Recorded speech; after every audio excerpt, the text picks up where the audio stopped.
Howdy folks, it's Matthew, your friendly neighborhood technician, making another video for you out of Boise, Idaho. I'm working on the Toyota 4Runner, the rust project that we're dealing with. I'm in the process of getting the engine cleaned. As you can see, I have it completely broke down. The only thing I have left to remove is the oil pan.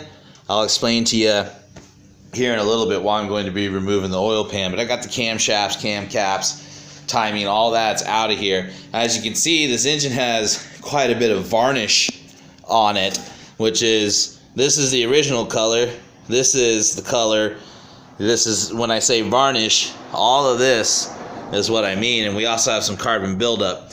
So as you can see right here, if I scrape that away, you can see that's what we call carbon buildup. Okay, and that's all throughout the engine. All right, and that's due to lack of oil changes and missing oil changes. So we're doing our best to get all this varnish, all this carbon buildup, get everything cleaned up. When it comes to kind of doing an engine restoration like this, cleanliness is next to godliness. So I'll remove the oil pan. I'll start up here with a toothbrush. I'll start scrubbing all this junk out and whatnot in hopes of it coming out the bottom through all the journals. I'll also use compressed air, and I'll blow every journal out, every oil journal out, and all that other stuff. And then a little trick of the trade, what I'll do is I'll get a 22 barrel like a rifle, a 22 rifle. The wire brushes that you use for cleaning a 22 barrel is also good for cleaning camshaft and crankshaft journals and all that other stuff. So I'll take a wire brush and I'll get inside of the crank there and I'll clean all those oil journals out and all that other stuff. I am dipping the camshafts. I'm using a combination of Chem Dip carburetor parts cleaner and 91% alcohol, and you can see the difference.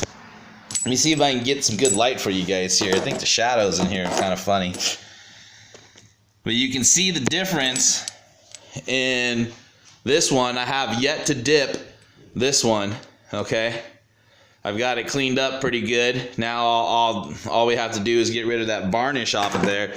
Compare it to this one that I've dipped and I've cleaned up. Okay, that's a pretty awesome comparison there, huh? So that's pre-dip, pre-working with it. That's post. Now same, I wanted to show you this camshaft here. So the camshaft here, you can see I've got the back part of this camshaft dipped, and you can literally see where the varnish starts and stops right there. So it's been dipped up to here, and the rest of this is still varnish. And so that's what I'm doing now. I'm going to go ahead and pull this one because it's about finished, and I'll show you what it looks like. Alright, so as you can see, I've got this one is completely done. Now, one of the things I still have to do that I'm hoping some of this restoration process and dipping them and soaking them is going to help me out with is I still have to remove these two bolts so I can get my new timing gears on. And that's been proven to not want to work, including using the vice grips and the vice on the bench and stuff, putting a breaker bar with, what is this, like a 4-foot pipe? Yeah, and dangling off of the end of it, basically. We can't get that off. Again, I have the ability to produce 1,200 foot-pounds of torque on up to about 1,500 foot-pounds of torque with my air gun here. Still can't get the stinking things off. So I'm hoping that by soaking them, I can get these off so I can install my new gears and all that other stuff. But as you can see, this one is completely done. It looks pretty much brand new. And so what we've done is we soaked it and we've taken all the carbon buildup, all the crap out of it. We've also, though, we've taken the varnish, we've taken the oil out of it as well. So basically, just think of it as we've took the finish off of it, okay? And that's okay, so long as you don't store it like this. If you need to store it for a couple days while you're rebuilding stuff and putting stuff back together, what you need to do pretty much immediately is you need to get it soaked in oil, because this high carbon metal like this will rust literally pretty much overnight. It'll rust real quick because its oil protection has been removed. So what I do when I remove it from my chem dip is, as you can see, we've got the oil journals. The first thing I do is I use 91% alcohol, and that's what I rinse it in. That's what I rinse all the chem dip off with, is 91% alcohol. And then I go through each journal and I make sure that alcohol flushes through the journal. In other words, I introduce alcohol here, I make sure it comes out here. So I make sure each journal doesn't have some type of carbon buildup in it or something like that. Hold on a second, dogs are barking. Alright, sorry about that. So reasons why I use 91% alcohol is it will break up carbon buildup. Alcohol will break up carbon buildup. It'll get rid of any of the residual cleaner that's left over, flush it out, and it will evaporate. So after you've rinsed it in alcohol, you can let it sit here for just a few minutes until you can see and feel that it's dry, and that alcohol will evaporate off. So what I'm going to do next is I'm going to get it soaked in oil, because I'm not fully ready to work with it, and then I'm going to wrap it in plastic wrap. I'm going to leave it like that, and that's going to keep it from getting all rusted and all that other stuff. And I'm going to do the same thing with these cam caps that I finished today.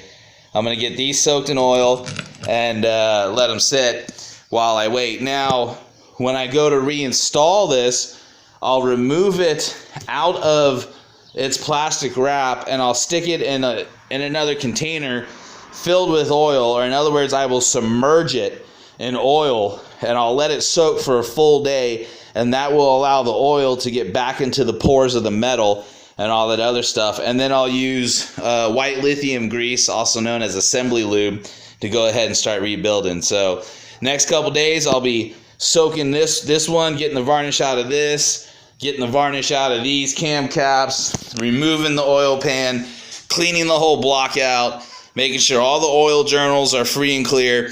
Cleanliness is next to godliness on this, so that's the rules that I'm going to be following. And then once I get all that finished up, hopefully I can get the bolts off that I need to get off now, since they've had time to soak and all that other good stuff, and then I can start rebuilding this. The transmission is already in. Pretty much 90 to 95% of the cancer associated with this engine and transmission has been cut out and dealt with. So it's really just time to start getting this stinking thing back together. So, all right, folks. Well, I hope everybody out there is staying safe. I hope you're staying healthy. Me and my family, we're definitely praying for you and everybody else out there. Thanks for watching my channel and supporting me.